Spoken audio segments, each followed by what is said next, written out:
So, this was not on my bingo card. Women furious about Trump's win start MAGA movement, which glorifies poisoning men. They asked for it. I'm not kidding. They want to give you a little dose because you voted for the other side. Or perhaps just because you're a man, that's enough, I guess. So, this thing has been reported on by a lot of outlets. At the Times, Times of India, Newsweek, KFox, CNBC, NDTV, Express Tribune, blah blah blah. A lot of people talk about it. Many of the videos about this subject have been viewed millions of times on X or TikTok and feature young women fiendishly grinning as they adulterate a cup of tea or other drink with an unknown substance. It's because they... how to put it? Yeah. They film ghoulish murder fantasy videos in which they romanticize lacing men's beverages with deadly poison as a justifiable response to fears about abortion rights under a second Donald Trump presidency.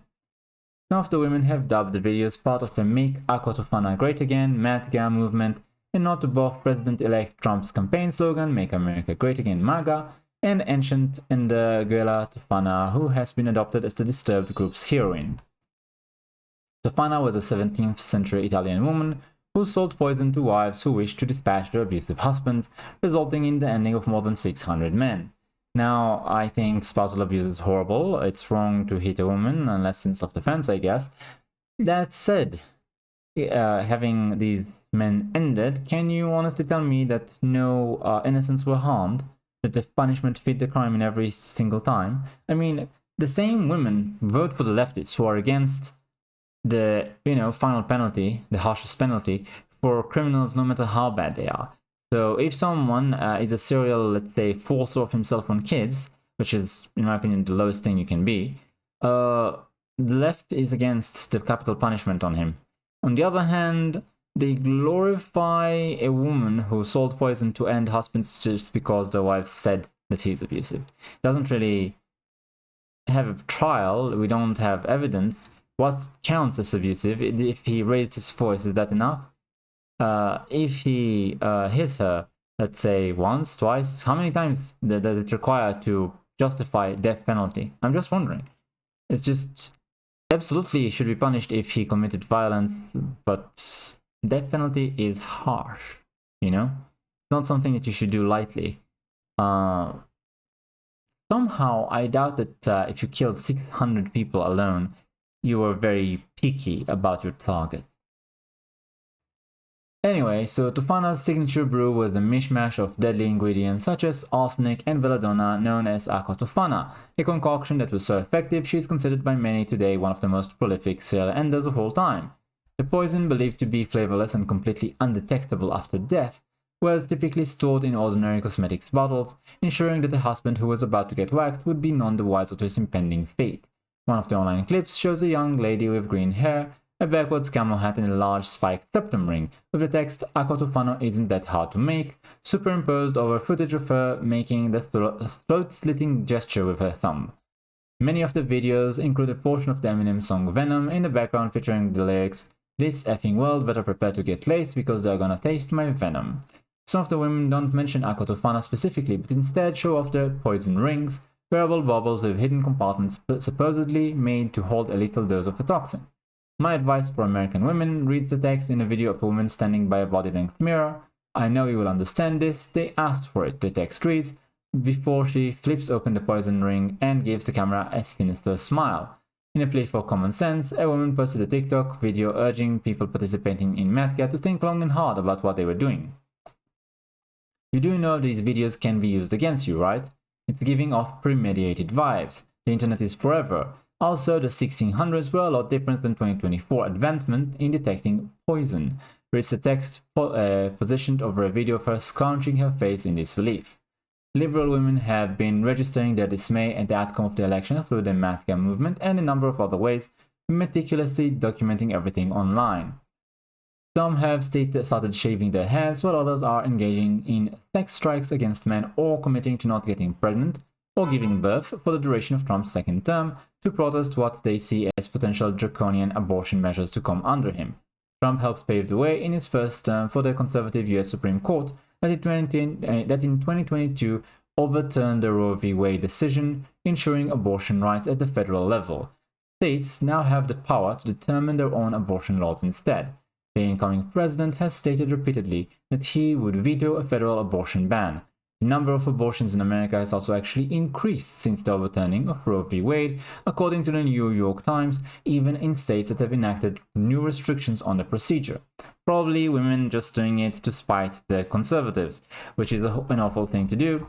Essentially, even in Europe, you have restrictions on abortions because people know that once you get to late-term abortion, there's already a baby there. You can do a C-section or something and bring it out, and it's a perfectly functioning human baby.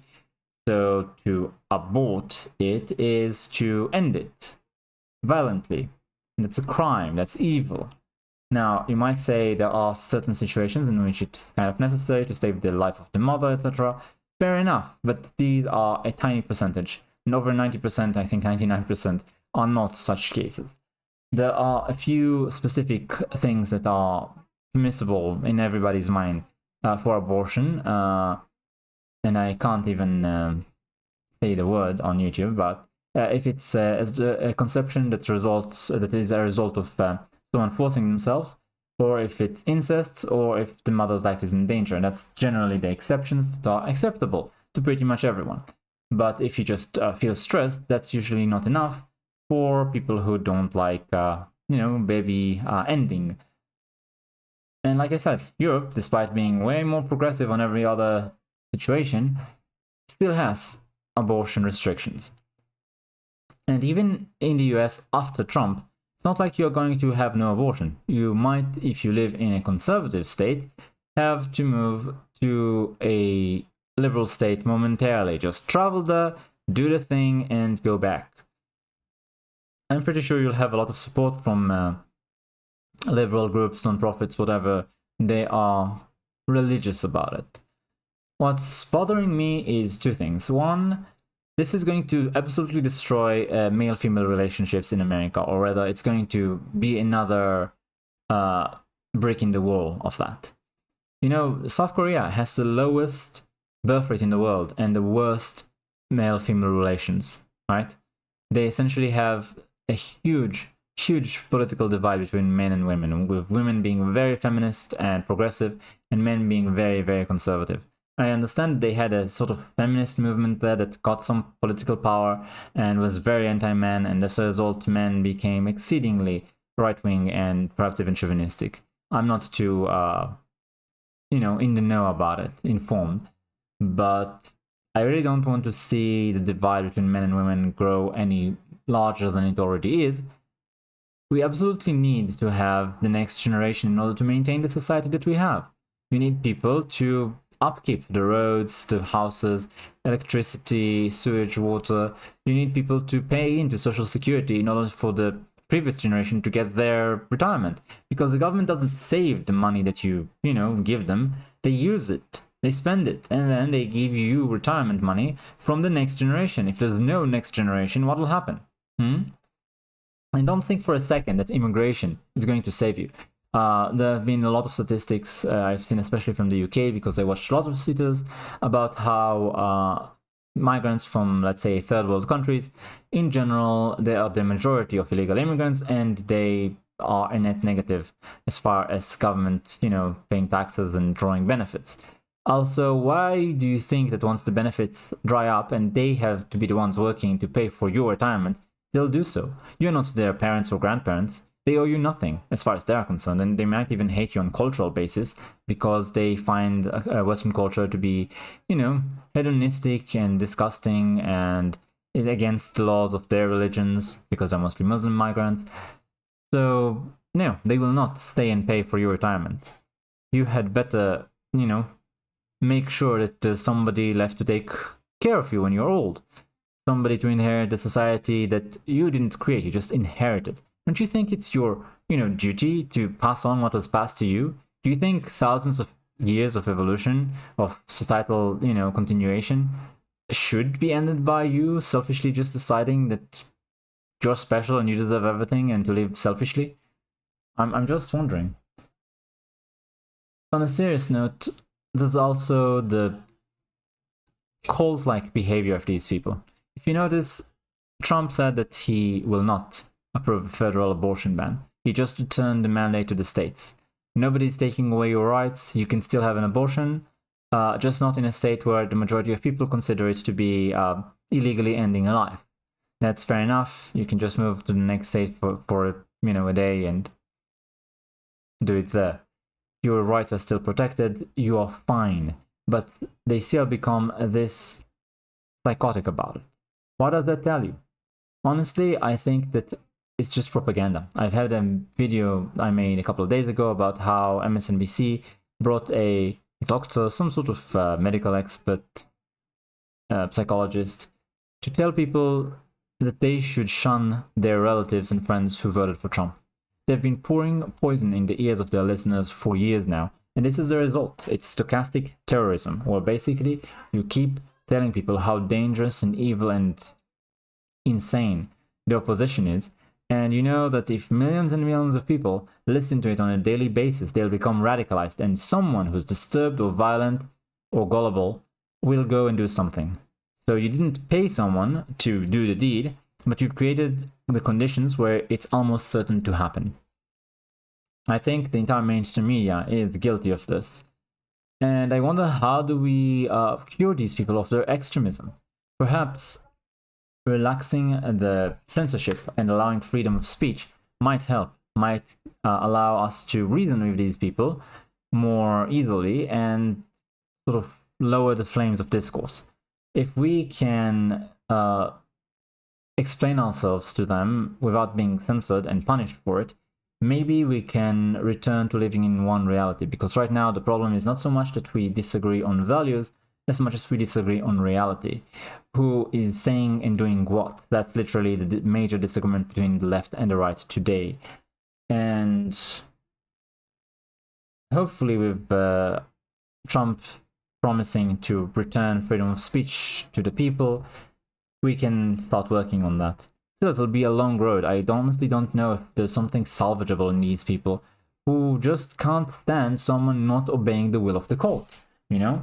Wokeness, I have heard so many people asking what is wokeness and so many different definitions. My definition is that it's simply obedience to large corporations, the Larry Finks, the BlackRocks, the State Street, Vanguard, World Economic Forum, Davos, the types, the UN.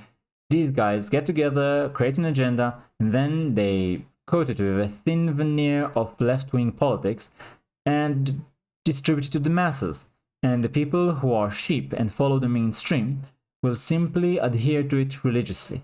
They have been completely radicalized to believe that any deviation from the mainstream so-called opinion, the mainstream news press opinion, is not only evil, it's completely unacceptable. You can't agree to disagree with them on it.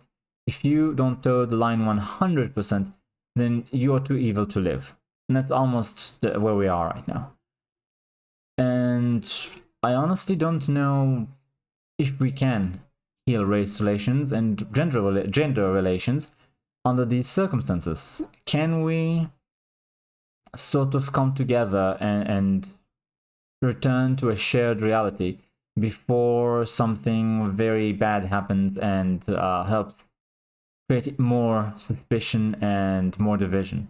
If you are a young man today in the US, I honestly don't know how you date.